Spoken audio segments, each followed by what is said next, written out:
Hello students, welcome and welcome back to the channel. आज मैं आपके साथ डिस्कस करने वाला हूँ 3 days master plan for SST. कल 4 मार्च है और आपका एग्जामिनेशन 7 मार्च को है। तो इन 3 दिन के अंदर हमें किस तरीके से अपनी एसएसटी को प्रिपेयर करना है भी हम 7 मार्च को उसे बिल्कुल अच्छे से फोड़ कराएं। देखिए, सबसे पहले आपको क्या करना है, अपने सिलेबस को डिवाइड कर देना है। देखिए, हमारे पास 2 दिन है सब्जेक्ट कंप्लीट के लिए और 1 दिन हमने रिवीजन के लिए रखा है और हमारे पास 4 सेक्शंस हैं। तो हमें चारों सेक्शंस को 2-2 सेक्शंस में डिवाइड करना होगा, एक डिफिकल्ट वन और एक इजी। डिफिकल्ट में हिस्ट्री, इकोनॉमिक्स, ज्योग्राफी और सिविक्स। यहाँ पर मैंने हिस्ट्री इसलिए लिया क्योंकि बहुत ज़्यादा लेंदी होता है और ज्योग्राफी इसलिए लिया क्योंकि इसके अंदर और फैक्ट्स बहुत ज़्यादा होते हैं। और 6 मार्च को आपको करनी है अपनी फाइनल रिवीजन और मॉक टेस्ट। अब आगे हम इसमें डिस्कस करेंगे पूरा डिटेल के अंदर। अब आपको स्टार्ट कैसे करना है, आपको सबसे पहले अपने डिफिकल्ट चैप्टर्स को हाईलाइट करना है जो आपको सबसे ज़्यादा डिफिकल्ट लगते हैं, जिनमें आपको लगता है भी रिवीजन टाइम बहुत ज़्यादा लगेगा, बहुत लेंदी है आपके लिए। उनकी आपको एक लिस्ट बनानी है और उन्हें फर्स्ट प्रायोरिटी देनी है, यानी सबसे पहले उन्हें कंप्लीट करना है। अब ये हो गया हमारा स्टेप सेकंड। अब देखते हैं स्टेप थर्ड क्या है, चैप्टर को कंप्लीट कैसे करें। देखिए, कुछ चैप्टर्स ऐसे हैं जिनके ऊपर आपको पूरा कॉन्फिडेंस होगा भी मुझे ये चैप्टर बिल्कुल अच्छे से आते हैं, तो उनके आपको PYQs रीड करने हैं और उसके बाद आपको सिर्फ आंसर राइटिंग करनी है। आंसर राइटिंग आगे बताऊंगा किस तरीके से करनी है। कुछ ऐसे चैप्टर्स भी होंगे जो आपने पढ़ तो लिए हैं, कंप्लीट कर लिए हैं, बट आपको कॉन्फिडेंस उनके ऊपर नहीं है। तो क्या करना है, आपको यूट्यूब से ही रैपिड रिवीजन देखनी है। तो रैपिड रिवीजन करने के बाद आपको PYQs देखने हैं और उसके बाद क्या करनी है, उसकी आंसर राइटिंग। अब कुछ ऐसे चैप्टर्स हैं जो आपके पेंडिंग है। पेंडिंग चैप्टर में आपको क्या करना है, वन शॉट डिटेल में देखना है, जैसे मैंने अपने यूट्यूब पर डाले हुए हैं। उसके बाद आपको ऑनलाइन नोट्स पढ़ने हैं, कोई भी आप नोट्स पढ़ सकते हो। मैंने ये तरीका फॉलो किया था, जो भी चैप्टर मेरे लास्ट में पेंडिंग थे उनका वन शॉट देखा, उसके ऑनलाइन नोट्स पढ़े और उसके बाद उसके प्रीवियस ईयर क्वेश्चंस पढ़े और उसके बाद उसकी आंसर राइटिंग करना स्टार्ट कर दिया। अब देखते हैं आंसर राइटिंग हमें किस तरीके से करनी है। ये सबसे इंपॉर्टेंट स्टेप रहेगा, इसे बिल्कुल भी स्किप मत करना, आंसर राइटिंग, क्योंकि मार्क्स आपको आपके आंसर राइटिंग के मिल रहे होते हैं। तो आंसर राइटिंग आपको क्या करनी है, सबसे पहले तो आपको क्वेश्चन ही रीड करना है। क्वेश्चन के अंदर पूछा क्या गया है, कीवर्ड्स हाईलाइट करने हैं, क्वेश्चन के अंदर पूछा क्या गया है। उसके बाद आपको अपना आंसर फ्रेम करना है। आंसर फ्रेम किस तरीके से होता है, देखिए, अगर शॉर्ट क्वेश्चन है तो आप अपने माइंड के अंदर उसका आंसर फ्रेम कर सकते हो और उसके बाद उसकी आंसर राइटिंग कर सकते हो।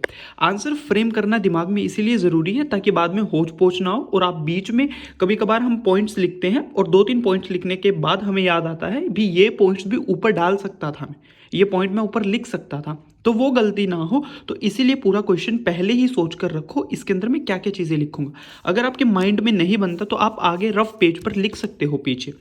शॉर्ट के लिए तो आप ऐसे कर सकते हो, बट लॉन्ग के लिए आपको रफ पेज के ऊपर पीछे लिखना है पॉइंटर्स। और पॉइंटर्स लिखने के बाद आपको क्या करना है, जब आप अपना फाइनल आंसर लिखने बैठो ना, तो उन आंसर पॉइंटर्स को एक्सप्लेन कर दो। इससे आपका आंसर बहुत ज़्यादा स्ट्रक्चर्ड रहता है और बहुत ज़्यादा अच्छा लगता है देखने में और पढ़ने में।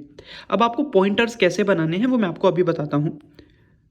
एग्जाम्पल, जैसे आपके पास क्वेश्चन आता है सिविल डिसोबीडिएंट मूवमेंट का, तो आपको क्या करना है, पीछे ये रफ पेज पे लिखने हैं आपको अपनी आंसर शीट के। जैसे कॉजेस लिखने के बाद नॉन कॉपरेशन मूवमेंट फेल हो गया था, तब उसके बाद सिविल डिसोबीडिएंट मूवमेंट शुरू हुआ था, साइमन कमीशन भेजी थी, उसके कारण पूर्ण स्वराज। जब आप अपना फाइनल आंसर लिखोगे, इन पॉइंटर्स को आप आगे डिटेल में एक्सप्लेन कर दोगे। स्टार्टिंग कैसे हुई थी, डांडी से, जहां पर हमने सोल्ट बनाना शुरू किया था और लॉस को ब्रेक करना शुरू किया। राउंड टेबल कॉन्फ्रेंस फेल हो चुकी थी, उसके बाद मूवमेंट को दोबारा रिस्टार्ट किया था, बट उतनी सपोर्ट नहीं मिली थी दलित और मुस्लिम से, जिसके कारण ये एंड हो गया था। तो इस तरीके से पॉइंटर्स कम, इसमें सिर्फ 1 मिनट लगता है, सिर्फ 1 मिनट। अब इसका बेनिफिट क्या है, आप इसमें एक तो ओवर राइटिंग अवॉइड करते हो, इररेलेवेंट पॉइंट्स लिखना अवॉइड करते हो और आधे आंसर्स आपके नहीं रहते, क्योंकि पहले ही आपने सारी चीजें डिस्कस कर ली होती हैं खुद से भी, मैं ये सारी चीजें इसके अंदर लिखने वाला हूँ। अब आते हैं मैप स्ट्रैटेजी के लिए। मैप एक बहुत इंपॉर्टेंट रोल प्ले करता है। 5 मार्क्स का आपका मैप आता है। मैप के लिए आपको सारे पॉइंट्स याद नहीं करने, एक एक चीज़ नहीं याद करनी जो आपके NCERT में। आपको सिर्फ 5 या 7 साल के प्रीवियस ईयर क्वेश्चंस देख लो, उनके अंदर आपके सारे इंपॉर्टेंट पॉइंटर्स जो है कवर हो जाएंगे। और मैप की प्रैक्टिस आपको, अब मैप की प्रैक्टिस के लिए आपको अकेली रीडिंग नहीं करनी, आपको ब्लैंक मैप के ऊपर प्रैक्टिस करनी है, चाहे आप देखकर करें चाहे बिना देखे करें, आपको प्रैक्टिस खुद करनी है। प्लीज खाली रीडिंग मत करना। अब आता है सबसे important day for revision.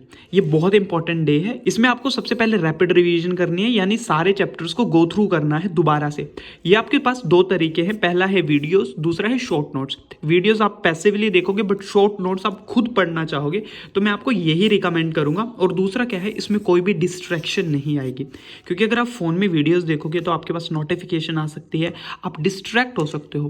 But short notes में आप डिस्ट्रैक्ट नहीं हो सकते, मैप रिवाइज करना है। उसके बाद क्या है, सैम्पल टेस्ट। ये बहुत इंपॉर्टेंट है। आपको एक एग्जाम कंडीशन के अंदर आप एक सैम्पल पेपर लगाना है, 2-3 घंटे लगेंगे आपके। वहां पर आपको क्या करना है, प्रैक्टिस करनी है, एक तो टाइम मैनेजमेंट की, और दूसरा क्या है, आपकी आंसर राइटिंग की।